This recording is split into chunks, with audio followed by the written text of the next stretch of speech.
Good Wednesday morning. Thanks for joining us on KARE 11 News Now. I'm Michelle Beck. Let's get to your headlines. This morning, Minneapolis police are no longer under federal oversight. In the last 24 hours, a federal judge approved a motion to dismiss the Justice Department's federal consent decree against the city of Minneapolis. That comes a week after the Justice Department made the request, saying such decrees are costly and ineffective. It was ordered after George Floyd's murder to ensure formal oversight and changes at MPD. In a statement here, Mayor Jacob Frey said the decision doesn't change anything and that the city will be making all of the changes outlined in the decree. He added the city doesn't need permission from Washington to make change. Happening right now, a battle over billions between the White House and Harvard ramping up. Students, faculty, and alumni are pushing back as the Trump administration moves to end all federal ties with the school. Alice Barr is in Washington with details. Hi there. The Trump administration says it's targeting Harvard for allowing anti-Semitism on campus, while university leadership sees a fight over academic freedom and research funding that benefits the whole country. At Harvard University, where students are preparing for graduation tomorrow, a focus on not just their futures, but the famed universities. Will not be repressed. Today, we can stand up and say no. Protests after the Trump administration directed federal agencies to review and cancel roughly $100 million worth of Harvard contracts, as President Trump seeks to cut all federal ties to the school. We give them billions of dollars, which is ridiculous. The administration accusing the university of liberal bias and not doing enough to fight anti-Semitism has already frozen billions in federal funds, launched investigations, and revoked Harvard's ability to enroll foreign students, though a federal judge temporarily blocked that move. The president also suggested shifting $3 billion in research grants to trade schools instead. Apprenticeships, electricians, plumbers, we need more of those in our country and less LGBTQ graduate majors from Harvard University. Harvard has refused to comply with demands to oversee its student admittance and faculty hiring processes, accusing the administration of retaliation for refusing to surrender academic independence. Why cut off research funding? Sure, it hurts Harvard, but it hurts the country. And it's not just Harvard. An internal memo seen by NBC News shows the administration is ordering a halt to interviews with international students seeking visas to study in the U.S. as the State Department moves to expand social media screening of applicants. Elsewhere on the international front, President Trump venting frustration with Russian President Vladimir Putin after a series of deadly attacks on Ukraine. The president, who's been ramping up his rhetoric as he presses for a ceasefire, says Putin is playing with fire. In Washington, I'm Alice Barr. Back to you. Well, this morning, another suspect in the $250 million Feeding Our Future fraud scheme is waking up in jail facing federal charges. Hebo Dar was arrested at MSP right before trying to board a flight to Dubai. Officials say she booked the flight shortly after news broke last week of a raid at a St. Paul nonprofit. According to court records, Dar claimed to run a meal site that received $2.4 million in taxpayer money through Feeding Our Future. She was not charged among the first 70 people arrested. Today, Minnesota lawmakers will be back at the state capitol to work on the budget ahead of a special session. We are learning now that session may not happen until next week. DFL House Leader Melissa Hortman says she hopes to wrap up the work this week, but things are moving slowly as leaders remain divided on some bills. The pressure is also on as thousands of furlough notices are set to go out to state workers on Sunday. There were protests at the Capitol Tuesday over the fate of taxpayer-funded health care for undocumented immigrants.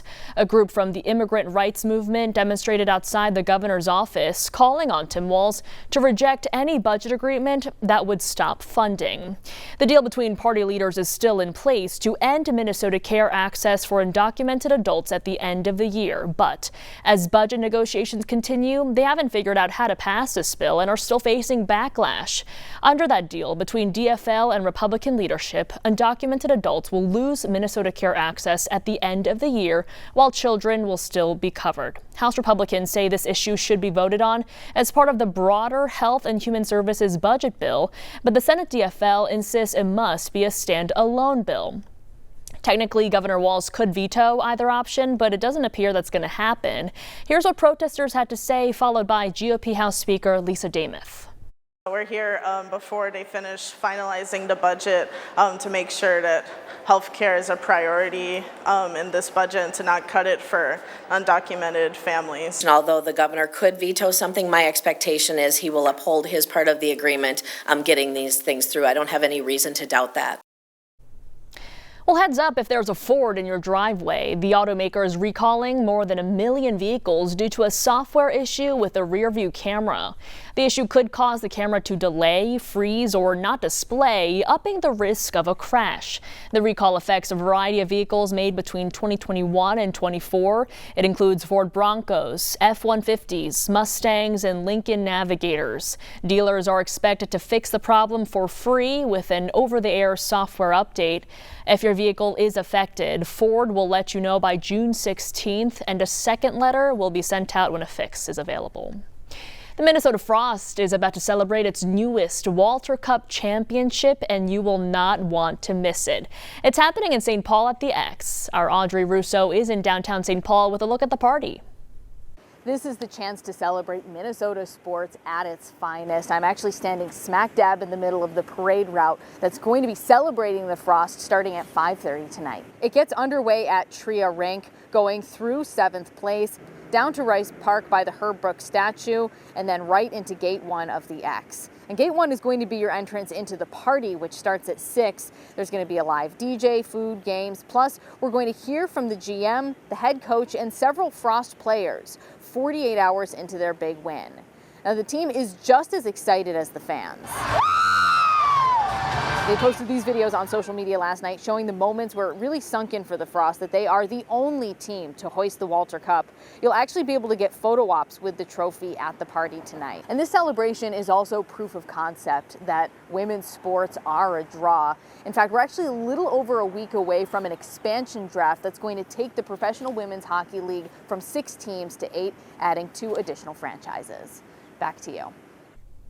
And we know that this time next week, the Frost will have to make a tough decision for next year's roster, choosing 3 players they want to protect. The rest of them are up for grabs in an expansion draft. Jennifer Hoff explains.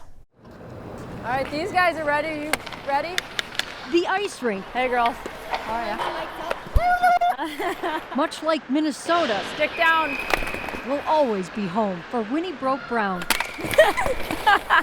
One of the best female hockey players. Help out. Help out. Turned longtime coach. Oh, nice. Good play, Haley. It's like the girls are gaining the respect, gaining the momentum, and are proving that they deserve these opportunities.